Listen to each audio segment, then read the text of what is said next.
Llegué temprano a la parrillada de mi hermano, solo para escuchar a mi familia, riéndose cruelmente, deseando que muriera en un accidente automovilístico para que pudieran disfrutar la herencia sin mí. Tenía un tazón de ensalada de papa en las manos cuando me enteré de que mi familia deseaba que estuviera muerta. No metafóricamente, no de esa manera exagerada en la que a veces la gente habla de parientes difíciles. Literalmente, específicamente entre risas. Había manejado 40 minutos por todo Phoenix un sábado por la tarde en junio, en mi Honda Accord, plateado con el aire acondicionado que solo funciona bien del lado del conductor, con un tazón de ensalada de papa de la receta de mi abuela, cubierto con plástico adherente y equilibrado en el asiento del pasajero. Llevaba puesto un vestido nuevo, de lino color coral, comprado específicamente para esta ocasión, porque quería verme bien cuando le diera la noticia a mi familia. Había llegado a la casa de Clayton a las 4:25 p.m. 35 minutos antes de que comenzara la parrillada, porque soy el tipo de persona que llega temprano, y he sido ese tipo de persona toda mi vida, y mi familia nunca ha reconocido esto como el comportamiento considerado que realmente es. Entré por la puerta principal, Clayton le había enviado el código a todos por mensaje, y pasé por la cocina para llevar la ensalada de papa adentro. Los escuché antes de tocar la manija de la puerta trasera. Ya estaban reunidos en el patio trasero, ya estaban bebiendo. Las voces se escuchaban nítidas y claras a través de la puerta mosquitera, como suele pasar en ese silencio particular, antes de que una reunión alcance su máximo bullicio. Primero la voz de Clayton, luego la de Victoria, después la de la tía Patricia, luego el grupo de primos, Julián, Leonardo y algunos más. Toda la familia, menos yo, hablando de mí. Ella solo viene a presumir de su nuevo trabajo elegante, dijo Clayton. No con frustración, sino con ese desprecio específico y cómodo de alguien que repite algo que ya ha dicho muchas veces antes. Victoria se rió. Esa risa fácil que tiene desde que éramos niñas, la que siempre hacía que la gente la quisiera de inmediato. ¿Recuerdan cuando trabajó en esa cafetería? Actuaba como si estuviera dirigiendo Goldman Sachs. Siempre pensó que era especial, dijo la tía Patricia. Desde que tenía 7 años, siempre creyó que era algo diferente. Yo estaba parada en la puerta mosquitera con la mano a 1 centímetro de la manija. Debía haberla abierto. Debía haber salido y dejar que el silencio ocurriera de forma natural y permitirles la incomodidad de ser descubiertos. Pero no lo hice porque aún no había terminado de escuchar. Y una parte de mí, una parte que había estado acumulando pruebas silenciosamente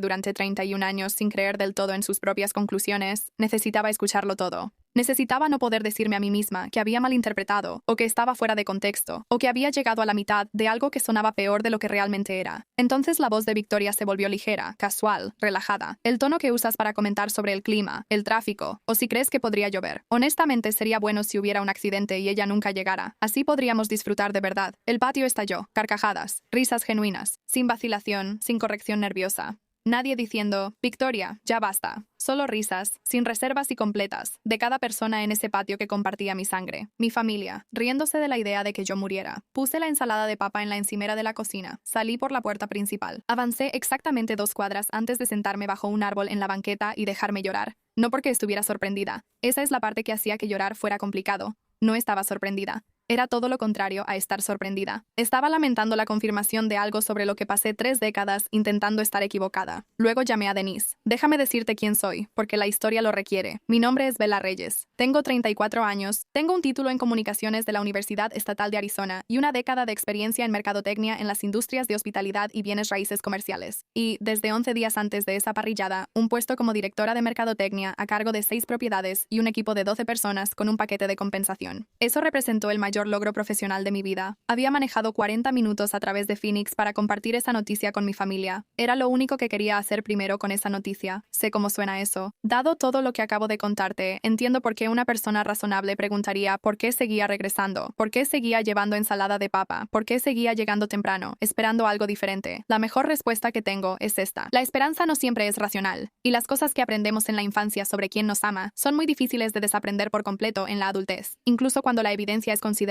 y se ha estado acumulando durante décadas. Mi familia, la familia inmediata, los primos, las tías, tiene una dinámica gravitacional que debería describir claramente. Clayton es el mayor, tiene 51 años y ha funcionado como el centro de importancia de facto de la familia desde que nuestro padre murió hace 11 años. Él es dueño de un negocio de jardinería que le va lo suficientemente bien y ocupa la casa familiar ancestral, una propiedad de 4 habitaciones en el norte de Phoenix que nuestros abuelos compraron en 1971 y que ha sido el sitio de cada evento familiar importante desde entonces. La casa es relevante. Volveré a hablar de la casa. Victoria tiene 47 años, se ha divorciado 2 veces y tiene la autoridad social específica de una mujer que fue muy bonita de joven y aprendió a moverse por el mundo con la confianza que eso le generó y que nunca ha recalibrado completamente para la forma gradual en que esa moneda específica se infla y luego pierde valor. Ella es graciosa, a veces realmente graciosa, y cuando éramos niños, en ocasiones fue amable conmigo de maneras que guardé conmigo más tiempo del que probablemente era útil. La tía Patricia, la hermana mayor de nuestro padre, tiene 68 años y tiene la cualidad particular de una mujer que ha decidido que su edad y sus agravios le dan derecho a decir lo que piensa sin consecuencias. Nunca ha trabajado en un empleo profesional en su vida y se refiere a las personas que sí lo han hecho con una mezcla específica de desdén y resentimiento que he observado toda mi vida y que apenas recientemente entendí lo suficiente como para poder nombrar. Julián y Leonard son mis primos, hijos de Patricia, que tienen la energía colectiva de hombres que alcanzaron su punto máximo en sus carreras deportivas de la preparatoria y desde entonces han estado lidiando con la caída. No son malas personas. Son seguidores en el sentido más completo de la palabra. Se ríen de lo mismo que Clayton y Victoria. Están de acuerdo con lo que dice Patricia. Forman el coro. Pasé toda mi infancia siendo la anomalía de la familia. La que sacaba buenas calificaciones, se fue a la universidad y no regresó para quedarse. La que tenía ambiciones que el resto de la familia consideraba indistinguibles de la arrogancia. La que tenía que escuchar, en cada Navidad, Pascua y 4 de julio, alguna versión del mensaje de que yo creía ser mejor que ellos, dicho con suficiente humor y con tanta frecuencia que pasé años preguntándome si era cierto. No lo era, pero me tomó mucho tiempo estar segura. Lo que no sabía hasta 11 días antes de esa parrillada era que mi abuela me había dejado algo. La abuela Cecilia Reyes murió hace 18 meses. Tenía 83 años, lúcida hasta el final, y había vivido en la casa del norte de Phoenix con mi abuelo hasta que él falleció en 2009 y luego sola, con mucha determinación y sin quejarse, durante 14 años después de eso. Me llamaba todos los domingos, no a Clayton, no a Victoria. A mí, específicamente, y lo sé porque una vez me lo dijo directamente, que yo era la única que le preguntaba sobre su vida y no sobre lo que necesitaba. No sabía que había cambiado su testamento. Su abogada de sucesiones, una mujer llamada Rosalind Kaufman, con 26 años de experiencia en el condado de Maricopa, con oficinas en el Camelback Corridor, me llamó un jueves por la mañana, 11 días antes de la parrillada, para informarme que la herencia de Cecilia había terminado el proceso de sucesión y que yo había sido designada como la única beneficiaria de la propiedad familiar en el norte de Phoenix. No Clayton, ni ninguno de ellos. Yo. Me quedé sentada en mi auto en el estacionamiento de la oficina durante 22 minutos después de esa llamada, mirando el pilar de concreto frente a mi parachoques y tratando de entender lo que mi abuela había hecho y por qué. Rosalind había sido cuidadosa y profesional, pero de la manera en que a veces lo son las abogadas cuando han dado la noticia suficientes veces como para reconocer cuándo necesita un momento para asimilarse, ella me esperó con paciencia. Dejó una nota, dijo finalmente Rosalind. Para ti. ¿Quieres que te la lea?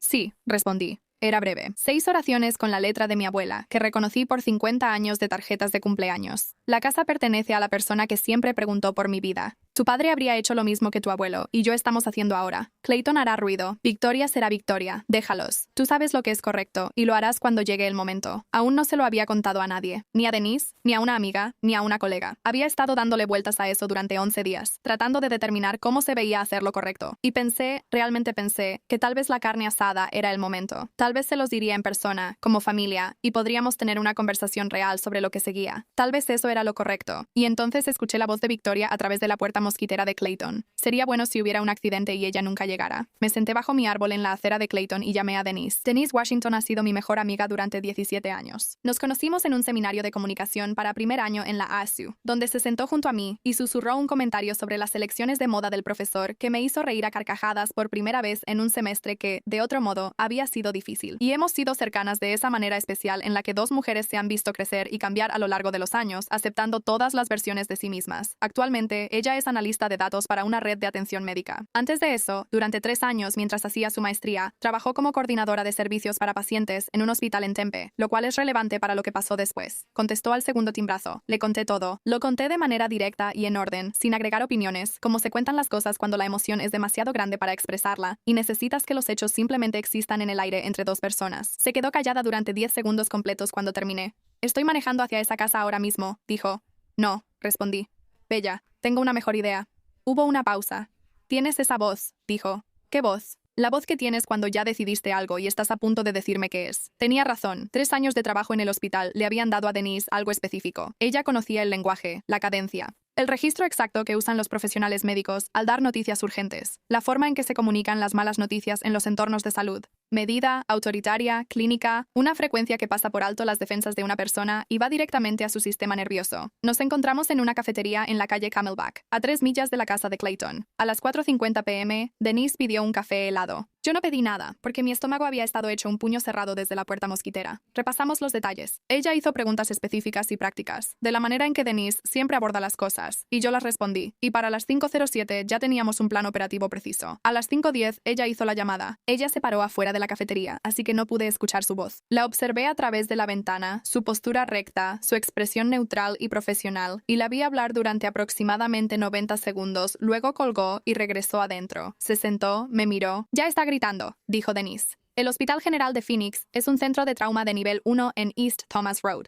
Lo busqué en mi teléfono mientras Denise hablaba por teléfono. Tenía una entrada a la sala de trauma en el lado este, una estructura de estacionamiento al otro lado de la calle, con una línea de visión clara hacia las puertas de la sala de emergencias y, según su sitio web, un protocolo de respuesta para notificación a la familia que implicaba pedir departamentos específicos por nombre. Manejamos hasta allá en la Subaru Outback de Denise. Tercer nivel de la estructura de estacionamiento, lugares orientados al este, los que daban directamente a la entrada de emergencias. Tenía un par de binoculares Nikon en mi cajuela de un viaje de senderismo a Sedona el otoño pasado, del tipo con buena ampliación, que mi colega Marcos me había dicho que eran demasiado para senderismo casual, y que acababa de descubrir que eran perfectos para observar las consecuencias de las decisiones de las personas desde una distancia de aproximadamente 60 metros. Estacionamos a las 5:25. El teléfono de Denise había estado sonando sin parar desde las 5:11. Me leía los mensajes conforme llegaban, con ese tono plano y narrativo de alguien que lee datos del clima. Victoria. Dios mío. Dios mío. Clayton. Contesta. Contesta. Clayton. ¿A qué hospital vamos? Ya salimos. Julián. ¿Esto es real?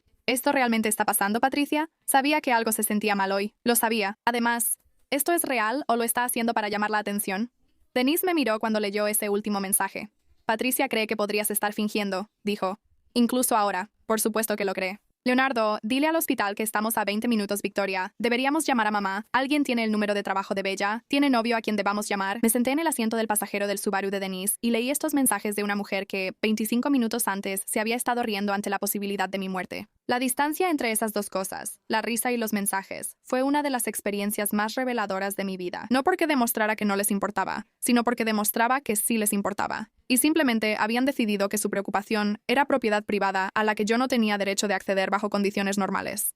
Les importaba cuando pensaban que yo ya no estaba. Simplemente no les importaba cuando yo estaba presente. A las 5:40, la GMC Sierra Negra de Clayton se detuvo bruscamente en la acera debajo de nosotros. Él salió corriendo. No apagó el motor. La Sierra se quedó en la acera con el motor encendido y la puerta del conductor abierta, y Clayton Reyes, mi hermano mayor, de 51 años, el hombre que había estado riendo en su patio trasero hace una hora, entró corriendo por las puertas de la sala de emergencias como un hombre cuyo cuerpo había decidido que esto era lo más importante que haría en su vida. Victoria salió tambaleándose del lado del pasajero. Su rostro, visto a 60 metros a través de los binoculares Nikon, tenía el color de la tiza. Todavía llevaba puesta su ropa de la parrillada, un vestido amarillo de verano, y tenía el teléfono pegado a la oreja y la otra mano sobre la boca, y se quedó parada en la acera por un momento antes de seguir a Clayton adentro. 2 autos más llegaron en los siguientes 4 minutos. Julian y Leonard llegaron juntos en el jeep de Leonardo. Patricia llegó en su Corolla color crema, que estacionó mal y no corrigió. Entraron de uno en uno y en parejas por las puertas de emergencia. Toda la gente de la parrillada. Cada persona que había estado riendo en ese patio trasero hace 68 minutos. Ahora inundando el departamento de emergencias del Phoenix General, para salvar a la mujer a la que habían deseado muerta. Denise y yo nos quedamos en silencio por un momento. Estacionó sobre la línea, dijo Denise, señalando el Corolla de Patricia. Siempre lo hace. Tenía mi teléfono en la mano. Los mensajes se habían detenido. Ahora estaban adentro, hablando con la gente, tratando de encontrar una sala de trauma que no me tuviera a mí, comenzando el lento y desorientador proceso de descubrir que el departamento de emergencias no tenía registro de mi ingreso. Yo observaba la entrada. En algún lugar de ese edificio, mi familia estaba aprendiendo que se les había contado una historia y que ahora estaban dentro de ella. A las 6:02, Clayton salió solo. Se quedó parado en la acera con una mano sobre la cabeza y miró hacia el estacionamiento.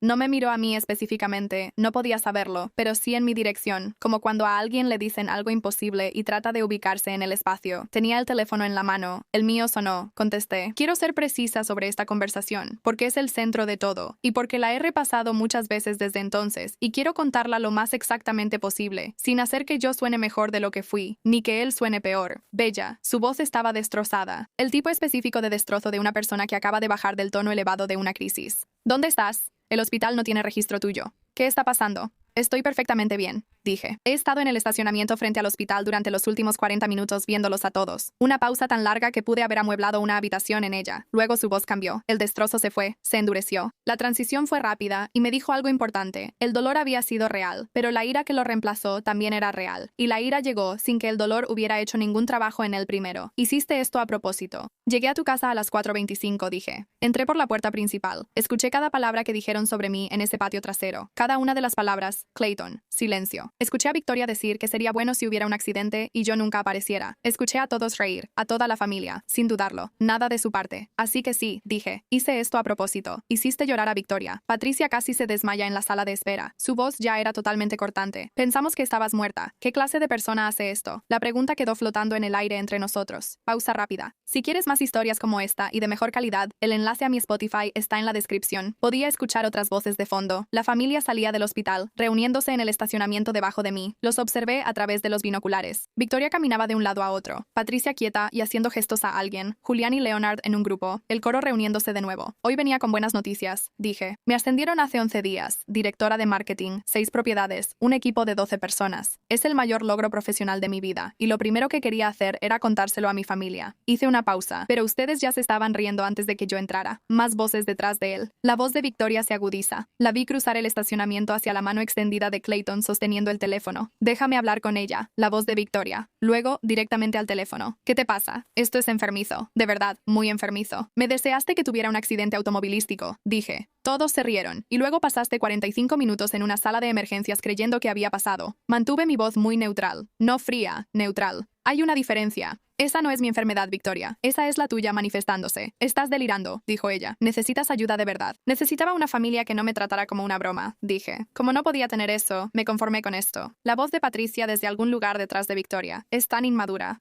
Siempre ha sido así, siempre buscando atención, siempre haciendo que todo gire en torno a ella. Leonard, esto es típico, completamente típico. Julián, necesita madurar. El coro se vuelve a reunir exactamente en el momento indicado. Las mismas voces, las mismas frases, dichas con la confianza automática de personas a las que nunca se les ha pedido que defiendan lo que dicen de alguien en ausencia de esa persona. Voy a dejar la ensalada de papas sobre la barra, dije. Considéralo mi última contribución. Colgué y puse mi teléfono boca abajo sobre mi rodilla. Denise me miraba con esa expresión específica que usa cuando tiene algo que decir y está decidiendo si lo dice o no, y decidió decirlo. Entonces dijo, ¿les vas a contar sobre la casa? Debajo de nosotras, mi familia estaba en el estacionamiento de Phoenix General, bajo la última luz de una tarde de junio, confundidos y enojados, y completamente inconscientes de que la mujer a la que habían querido sacar de sus vidas era dueña de la casa en la que planeaban hacer parrilladas el resto de sus vidas. No hoy, dije. Necesito contarte sobre Rosalind Kaufman y los detalles específicos de lo que hizo mi abuela, porque los detalles importan y porque mi abuela merece esa precisión. Rosalind Kaufman había sido la abogada de Cecilia Reyes durante 9 años.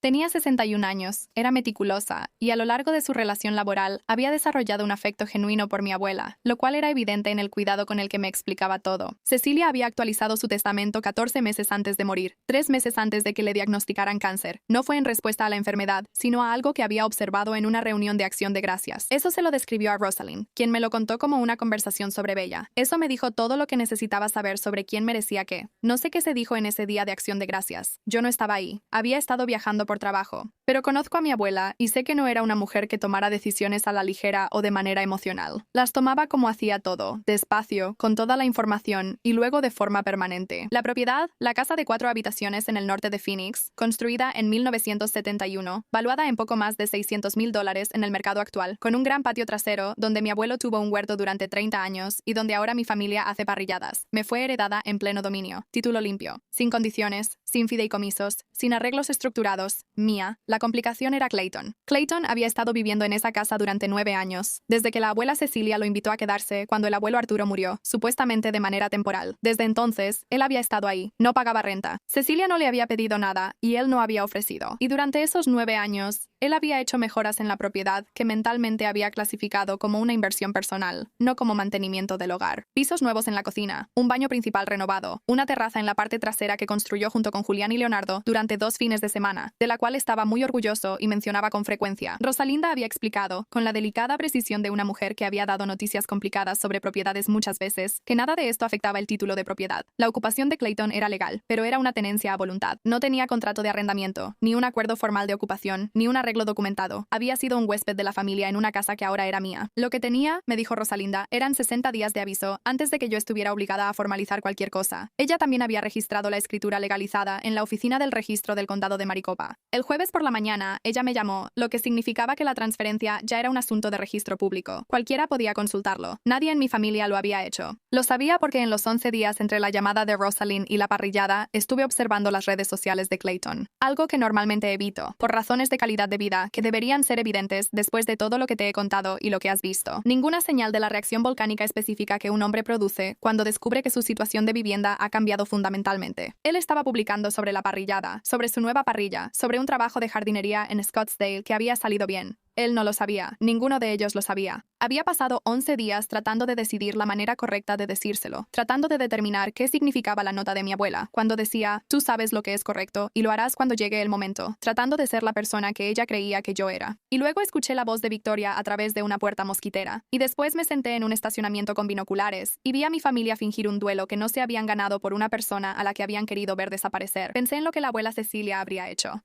Pensé en las 6 frases de su nota. Clayton hará ruido. Victoria será Victoria. Déjalos. Guardé mi teléfono en mi bolso. Llévame a mi auto, dije.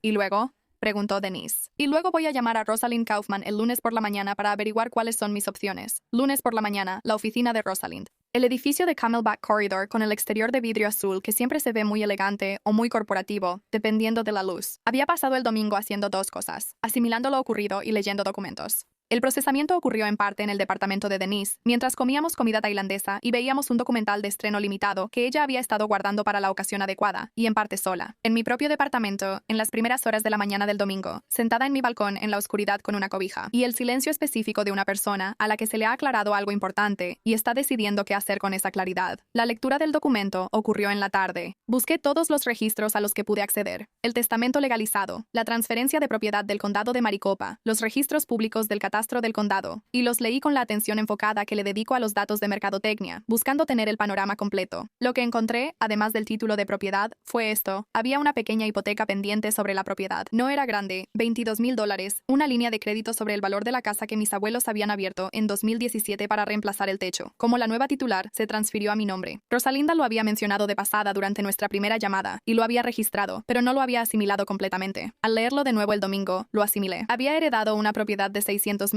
con una hipoteca de $22,000 que yo era completamente capaz de pagar. Clayton, en 9 años de ocupación, no había pagado ni un centavo. Rosalinda me recibió en la misma oficina donde, hace 11 días, me había leído la nota de Cecilia. Llevaba puestos unos lentes para leer y tenía una libreta legal, además de la expresión particular y serena de una abogada que ya ha hecho el análisis preliminar y está lista para presentártelo. Quiero entender todas las opciones, le dije. Ella las repasó metódicamente. Opción 1, permitir que Clayton permanezca como inquilino a voluntad, negociando potencialmente un contrato de arrendamiento formal con una renta a precio de mercado. Su historial no le daba ningún derecho, pero el desalojo sin causa requería el aviso legal de 60 días, y un contrato de arrendamiento negociado sería más limpio. Opción 2. Emitir el aviso de 60 días de inmediato y permitir que el proceso siga su curso. Opción 3. Y aquí, Rosalinda hizo una pausa como solía hacerlo cuando algo requería especial atención. Había una disposición en la documentación de la herencia que mi abuela había incluido y que Rosalinda describió como una instrucción más que como un requisito legal, pero una que tu abuela claramente quería que vieras. Cecilia había adjuntado una carta de 2 páginas a la documentación de la herencia, no a su testamento, una carta aparte, dirigida a mí, que Rosalinda había recibido instrucciones de guardar hasta que se finalizara la sucesión.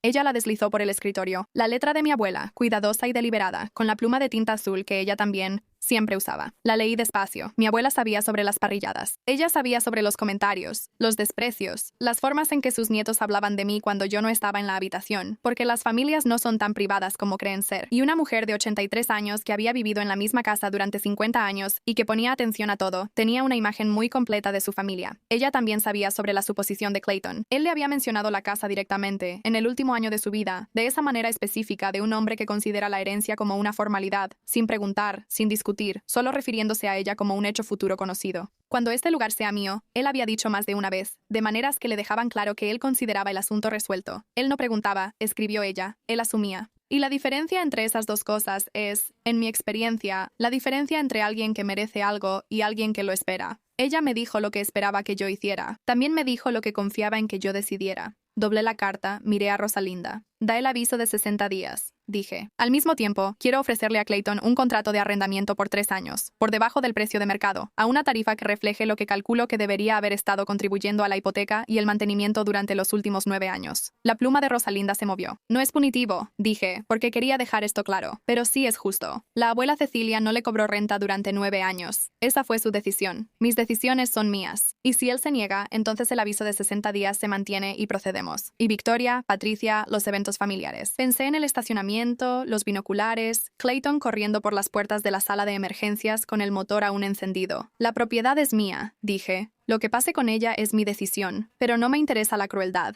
Me interesa la honestidad. Rosalind me miró por encima de sus lentes de lectura como a veces lo hacía. Una evaluación breve. Tu abuela decía que eras como tu padre, dijo. ¿Cómo era mi padre? Paciente, respondió. Y muy difícil de subestimar, una vez que cometías el error de intentarlo. Clayton llamó un martes, 11 días después de la parrillada. No era sobre la casa. Todavía no sabía sobre la casa. La notificación formal estaba en proceso de redacción, pero era sobre la broma, el hospital, el estacionamiento. Él había estado preparándose para eso. Podía darme cuenta por la forma en que empezó que había ensayado lo que iba a decir, que había repasado la versión en la que él era la parte razonable hablando con alguien irrazonable. Me dijo que lo que había hecho era manipulador y cruel. Me dijo que había traumatizado a Victoria, que había estado en terapia desde entonces. Está en terapia ahora, Bella, por tu culpa.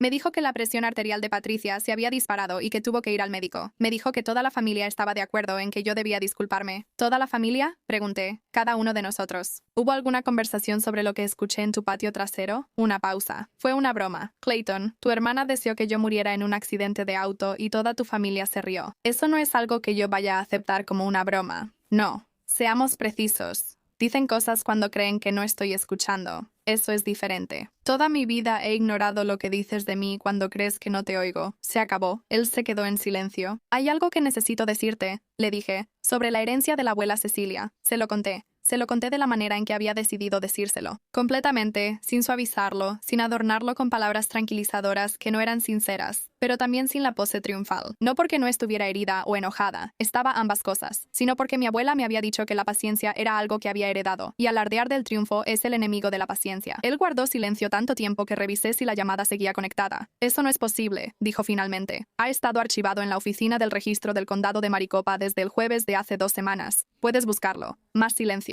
Ella te lo dejó a ti. Sí, no a mí. No. El sonido en la línea cambió. No eran palabras, solo respiración. La cualidad específica de una persona que reconfigura una realidad en la que había vivido durante años. ¿Qué vas a hacer?, dijo él, y eso también se lo dije. La oferta de arrendamiento, la tarifa por debajo del mercado, el plazo de 3 años, el cálculo que hice sobre lo que era justo, que era diferente de lo que era punitivo, y quería que él entendiera la diferencia. No dijo nada durante mucho tiempo. ¿Por qué?, preguntó. Porque la abuela Cecilia pasó 60 años construyendo algo y me lo dejó porque confiaba en mi juicio. Voy a intentar merecer eso. Otro silencio. Dije cosas terribles, dijo él. No fue una disculpa. Algo menos que una disculpa. El despeje inicial del terreno para poder empezar a construir una disculpa. Sí, dije. Lo hiciste. Toda la familia lo hizo. Sí. Y tú llegaste con ensalada de papa. Casi me río. Llegué con ensalada de papa, confirmé, 3 meses después. Clayton aceptó el contrato de arrendamiento. No lo aceptó de buena gana. Hubo 2 semanas de llamadas telefónicas y una carta de un abogado que consultó, quien le dijo, aparentemente, que la documentación de Rosalinda era impecable y que sus opciones eran exactamente como yo se las había descrito. Pero firmó, no somos cercanos. No vamos a volvernos cercanos rápidamente. Eso no es algo que yo pueda acelerar. Y he dejado de intentar acelerar cosas que no puedo acelerar. Victoria me llamó 4 semanas después de la parrillada. Estaba en terapia. Esa parte era cierta. Y dijo las cosas que dijo de manera plana y vacilante, como alguien que las dice porque una terapeuta le ayudó a entender que se las merece, y no porque realmente quiera decirlas todavía. Recibí lo que dijo de la manera en que Rosalinda decía que mi padre recibía las cosas difíciles, con paciencia y sin drama. No somos cercanas. Ahora mismo somos 2 personas tratando de averiguar si es posible acercarnos más. Puede que no lo sea. Eso es algo con lo que he tenido que aprender a vivir. Patricia no ha llamado. Julián envió un mensaje de texto que decía, felicidades por el trabajo, sin contexto, sin referencia a nada. Lo miré por un momento y luego respondí, gracias, y lo dejé así, porque algunas cosas no valen la energía de exigir que sean más de lo que son. Denise y yo fuimos a cenar un viernes por la noche hace 3 semanas, a un restaurante en el centro, donde la terraza da a la calle y las noches de septiembre tienen la temperatura perfecta. Ella me contó sobre un hombre que conoció en una conferencia. Yo le conté sobre la casa, el contrato de arrendamiento, el plan a 3 años. Pedimos vino y nos sentamos en ese silencio cómodo que producen 17 años de amistad. Ese tipo de silencio que no necesitas llenar. ¿Crees que lo entienden?, dijo ella finalmente.